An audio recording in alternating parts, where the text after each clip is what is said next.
Hello everyone, welcome to study with Gyan Prakash. दोस्तों, आज की वीडियो में करेंगे डिस्कस 27 जनवरी के करंट अफेयर्स। रोज सुबह 5 बजे चैनल पर करंट अफेयर्स का वीडियो उपलब्ध हो जाता है। और अगर ये सीरीज आपको पसंद आ रही है, ये वीडियो अगर आपको पसंद आता है तो वीडियो को एक लाइक देना बिल्कुल भी मत भूलिएगा। तो पहला क्वेश्चन बहुत ही शानदार है और आपकी परीक्षा के लिए बहुत ही इंपॉर्टेंट क्वेश्चन ये होगा कि न्यू स्टार्ट संधि किन दो देशों के बीच की संधि है। बहुत ही इंपॉर्टेंट है ये, ठीक है। और इसका सही आंसर क्या होगा? ऑप्शन, जी हाँ, ऑप्शन बी, रूस और अमेरिका के बीच में ये संधि हुई थी।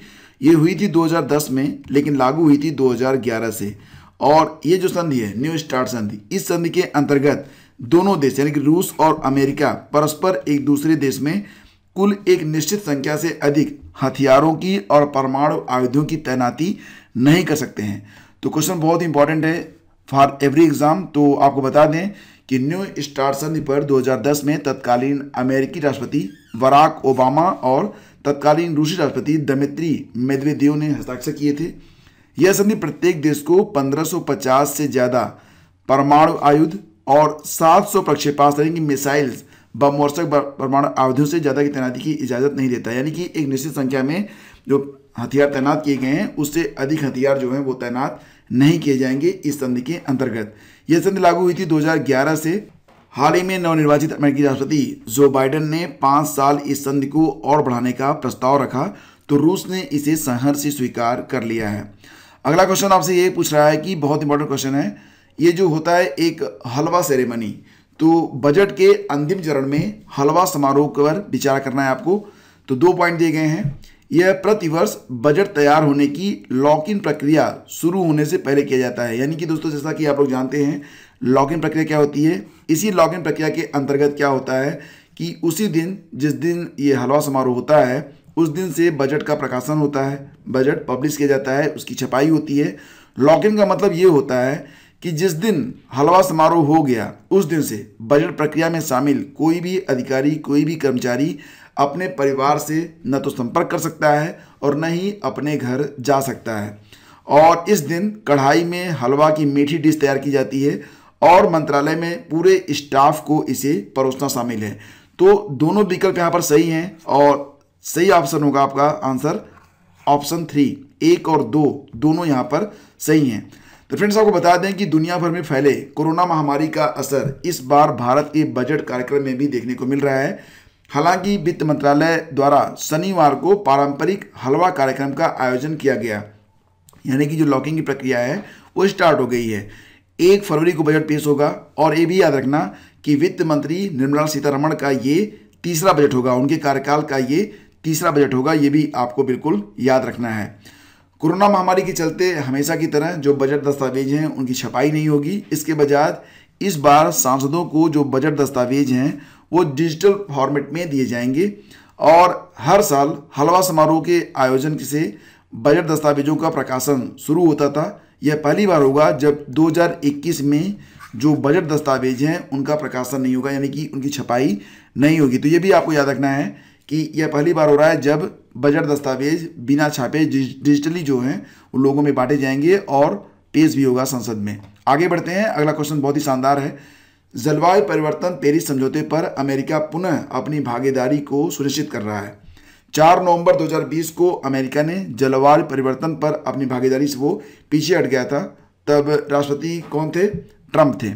लेकिन अब नवनिर्वाचित जो राष्ट्रपति हैं जो बाइडेन, यानी कि अमेरिका ने निर्णय लिया है कि वो इस प्रतिबद्धता पर खरा उतरेगा, यानी कि वह पुनः वापसी कर रहा है।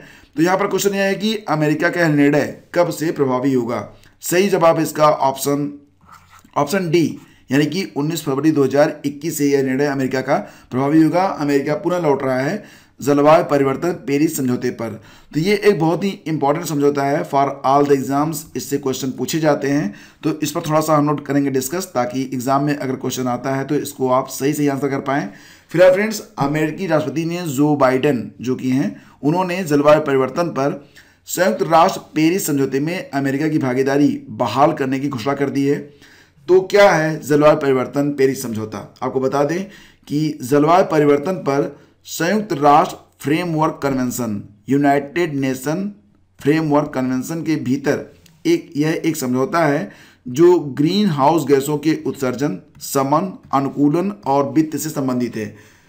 इसे 2016 में हस्ताक्षर किया गया था, 2016 में यह पास हुआ था। जनवरी 2021 तक UNFCCC के 190 सदस्य समझौते पर हस्ताक्षर कर चुके हैं, तो ये भी आपको पता होना चाहिए। अगला क्वेश्चन बहुत ही शानदार है। क्वेश्चन ये है कि खबर मिल रही है कि पाकिस्तान को अगले महीने फेड की ब्लैक लिस्ट में डाला जा सकता है। फेड का मुख्यालय कहां पर स्थित है, ये क्वेश्चन है आपके लिए। तो फेड की ब्लैक लिस्ट क्या है, फेड क्या है, सबसे पहले इसके बारे में बात करेंगे, लेकिन उसके पहले जान लें इस क्वेश्चन का आंसर क्या होगा। फेड का मुख्यालय है कहां पर, पेरिस में, जो कि फ्रांस में स्थित है। तो ऑप्शन सी इसका सही आंसर होगा। फेड क्या है फ्रेंड्स, तो आपको बता दें यहां पर फेड मत means financial action task force, ठीक है। Financial action task force G7 की पहल पर 1989 में इसकी स्थापना हुई थी और यह एक इंटर गवर्नमेंटल सिस्टम है, यानी कि अंतर सरकारी निकाय है। मुख्यालय इसका मिलेगा आपको पेरिस में। जो देश मनी लॉन्ड्रिंग और आतंकवाद के वित्त पोषण से निपटने से इनकार करते हैं उन्हें फेड की ब्लैक लिस्ट में डाल दिया जाता है। पाकिस्तान जो कि आतंकवादी संगठनों को वित्त पोषित करने से बाज नहीं आ रहा है, तो न्यूज ये आ रही कि अगले महीने तक उसे भी फेड ब्लैक लिस्ट में डाल देगा। तो जो ब्लैक लिस्ट होती है उसमें डालने से क्या होता है कि जो अंतर्राष्ट्रीय व्यापार होते हैं उस पर बहुत ही बुरा प्रभाव पड़ता है संबंधित देश पर। हाल ही में किस प्रदेश की विधानसभा ने विपक्ष द्वारा स्पीकर P श्रीरामकृष्णन को हटाने के प्रस्ताव को खारिज कर दिया है? और इस क्वेश्चन का सही आंसर होगा ऑप्शन बी, यानी कि केरल। केरल विधानसभा में स्पीकर P श्रीरामकृष्णन के खिलाफ कांग्रेस नीत विपक्षी गठबंधन यानी कि UDF द्वारा लाया गया प्रस्ताव खारिज हो गया है। सोना तस्करी मामले में स्पीकर पर कथित भूमिका का आरोप है। प्रस्ताव खारिज होने से पहले स्पीकर के जवाब के तुरंत बाद विपक्षी UDF ने वॉकआउट कर दिया था। बता दें कि केरल में सोना तस्करी का मामला राजनयिक चैनलों के माध्यम से राज्य में सोने की तस्करी से संबंधित है। कस्टम विभाग ने 5 जुलाई 2020 को इसका पर्दाफाश किया था। इस दौरान तिरुवनंतपुरम में राजनयिक कार्गो से खेप में 14.82 करोड़ रुपए मूल्य के यानी कि 30 किलोग्राम जो सोना था उसको लाने का मामला सामने आया था। मामले में प्रवर्तन निदेशालय, राष्ट्रीय जांच एजेंसी यानी कि NIA और कस्टम विभाग द्वारा जांच की जा रही है।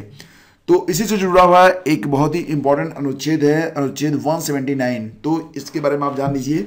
स्टडी जीके का यह बहुत ही इंपॉर्टेंट क्वेश्चन है और क्वेश्चन ये है कि निम्नलिखित में कौन सा कथन संविधान के अनुच्छेद 179 की सही व्याख्या करता है? और इसका उत्तर होगा, सही उत्तर होगा ऑप्शन सी। जब कभी विधानसभा का विघटन किया जाता है तो विघटन के पश्चात होने वाले विधानसभा के प्रथम अधिवेशन के ठीक पहले तक अध्यक्ष अपने पद को रिक्त नहीं करेगा। यह जुड़ा हुआ है अनुच्छेद 179 से। 179 के अंतर्गत कुछ प्रावधान और भी हैं, तो इसको भी जान लीजिए, एग्जाम में पूछा जा सकता है आपसे। भारतीय संविधान के अंतर्गत अनुच्छेद 179। तो दोस्तों, विधानसभा के अध्यक्ष या उपाध्यक्ष के रूप में पद धारण करने वाला जो सदस्य होगा यदि विधानसभा का सदस्य नहीं रहता है तो अपना पद रिक्त कर देगा। किसी भी समय यदि वह सदस्य अध्यक्ष है तो उपाध्यक्ष को संबोधित, और यदि वह सदस्य उपाध्यक्ष है तो अध्यक्ष को संबोधित करके अपने हस्ताक्षर सहित लेख द्वारा अपना पद त्याग कर सकेगा। और विधानसभा के तत्कालीन समस्त सदस्यों के बहुमत से पारित संकल्प द्वारा अपने पद से उसे हटाया जा सकेगा। परंतु खंड ग के प्रयोजन के लिए, यानी कि ये जो खंड ग है, इसके लिए कोई संकल्प तब तक प्रस्तावित नहीं किया जाएगा जब तक कि उस संकल्प को पारित करने के आशय की कम से कम 14 दिन पूर्व सूचना न दी गई हो। बस यही चीज केरल में लागू हुई थी, जिसकी वजह से वहां पर जो स्पीकर थे उनको नहीं हटाया गया। परंतु यह और कि जब कभी विधानसभा का विघटन किया जाता है तो विघटन के पश्चात होने वाले विधानसभा के प्रथम अधिवेशन के ठीक पहले तक अध्यक्ष अपने पद को रिक्त नहीं करता है। तो ये चीजें हैं अनुच्छेद 179 से संबंधित, 179 से संबंधित। अब देखो, ये जो क्वेश्चन है बहुत इंपॉर्टेंट ये भी है। हाल ही में खबरों में रहा मुदुमलई टाइगर रिजर्व, ये कहां पर स्थित है? सही जवाब इसका क्या होगा? सही जवाब होगा इसका ऑप्शन बी, यानी कि तमिलनाडु में यह स्थित है। आपको मिलेगा मुदुमलई टाइगर रिजर्व। चर्चा में क्यों है? क्योंकि दोस्तों यहां पर एक 40 साल का हाथी घायल होने के बाद यहां पर उसकी मौत हो गई है। जो वहां के स्थानीय निवासी हैं, यहां पर आप देख सकते हैं, जो वहां के स्थानीय निवासी हैं वो कह रहे हैं कि उस पर जो पेट्रोल बम से हमला किया गया था, और यहाँ पर आप देख सकते हैं। लेकिन वहाँ पर जो quickly dismissed by the forest department of officials. तो जितने भी वहाँ पर वन विभाग के अधिकारी थे उन्होंने इसको मना कर दिया है। इस हाथी की मौत हो गई है, लगभग 2 महीने तक ये हाथी घायल अवस्था में रहा था। इसको इलाज करने के लिए ले जाया जा रहा था, लेकिन पिछले कुछ दिनों से इसकी तबीयत काफ़ी बिगड़ गई थी। फिलहाल फ्रेंड्स बात करते हैं मुदुमलई के बारे में। तो मुदुमलई नीलगिरी पहाड़ियों के उत्तर पश्चिमी किनारे पर नीलगिरी जिला तमिलनाडु में है। और मुदुमलई में आपको मिलेगा देखने को हाथी, तेंदुआ, बंगाल टाइगर और कई अन्य प्रजातियां। तो हाल ही में 40 वर्षीय एक हाथी घायल होने के कारण मौत को प्राप्त हो गया। तो ये चीज़ें हैं जिसकी वजह से ये जो मुदुमलई टाइगर रिजर्व है ये चर्चा में आ गया है। तो इसके बारे में आपको पता होना चाहिए कि इसकी लोकेशन क्या है और घटना क्या घटी है। फिर friends this is a very very important question. Question ये है कि वायु गुणवत्ता प्रबंधन आयोग यानी कि CAQM commission for air quality management किस संगठन को प्रतिस्थापित करने जा रहा है?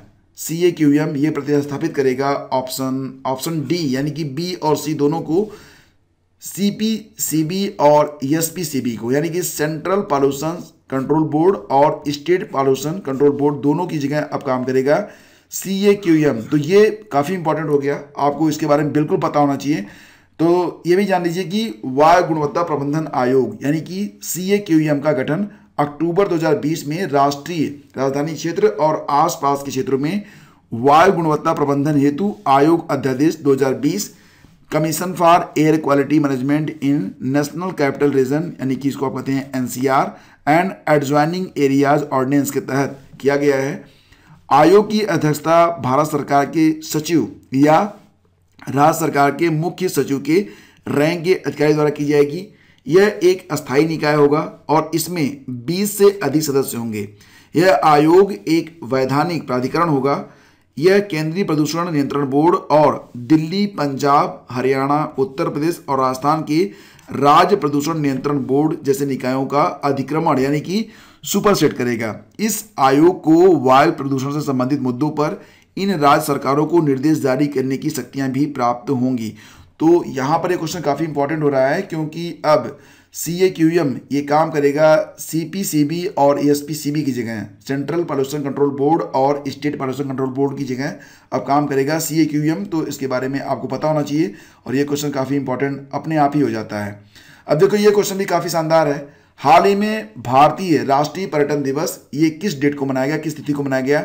सही जवाब इसका होगा ऑप्शन बी। जिस दिन होता है नेशनल वोटर्स डे उसी दिन होता है भारतीय राष्ट्रीय पर्यटन दिवस। तो हमारे जो पर्यटन मंत्री हैं, पर्यटन राज्य मंत्री, ये हैं प्रहलाद सिंह पटेल। तो इनके बारे में भी आपको पता होना चाहिए। आगे बढ़ते हैं, चलते हैं अगले क्वेश्चन पर। क्वेश्चन ये है कि 24 जनवरी बालिका दिवस पर पंख नामक अभियान किस प्रदेश में शुरू किया गया है? सही जवाब होगा इसका ऑप्शन ए, मध्य प्रदेश में शुरू किया गया है पंख नामक अभियान। और दोस्तों आपको बता दें यहाँ पर कि बेटी बचाओ बेटी पढ़ाओ योजना के अंतर्गत पंख नामक योजना की शुरुआत हुई है। यह 1 वर्ष तक चलेगी, ये भी आपको याद होना चाहिए। मध्य प्रदेश के मुख्यमंत्री कौन है? शिवराज सिंह चौहान। और राज्यपाल हैं आनंदीबेन पटेल। आनंदीबेन पटेल ये मध्य प्रदेश की कार्यवाहक राज्यपाल हैं और ये उत्तर प्रदेश की भी राज्यपाल हैं, दोनों आपको पता होना चाहिए। कितने बच्चों को राष्ट्रीय बाल पुरस्कार 2021 के लिए चुना गया है? सही जवाब होगा इसका ऑप्शन बी, कुल 32 को। ठीक है, तो ये भी याद रखना आप, काफी इंपॉर्टेंट है ये। हाल ही में सृष्टि गोस्वामी को किस राज्य का 1 दिन का मुख्यमंत्री बनाया गया? तो सही जवाब इसका क्या होगा? ऑप्शन ए यानी कि उत्तराखंड का 1 दिन का मुख्यमंत्री बनाया गया। और इन्हें कब बनाया गया था? 24 जनवरी को, यानी कि राष्ट्रीय बालिका दिवस के अवसर पर इन्हें 1 दिन का मुख्यमंत्री बनाया गया। और इससे ये संदेश दिया गया लोगों में कि जो लड़कियां हैं, जो महिलाएं हैं, वो आज पुरुषों से न केवल बराबर हैं, कुछ मामलों में वो पुरुषों से आगे भी निकल चुकी हैं।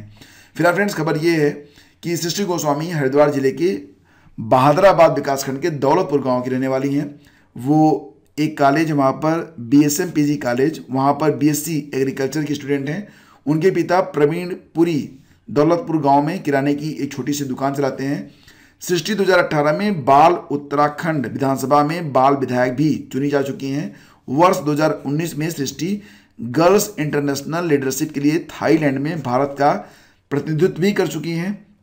और ये आरंभ नामक एक संस्था भी चलाती हैं। इस संस्था, ये 2 साल चल रही संस्था, और इस संस्था के अंतर्गत क्षेत्र के जो गरीब बच्चे हैं उनको पढ़ाई के लिए प्रेरित करना और मुफ्त में किताबें भी मुहैया ये कराती हैं।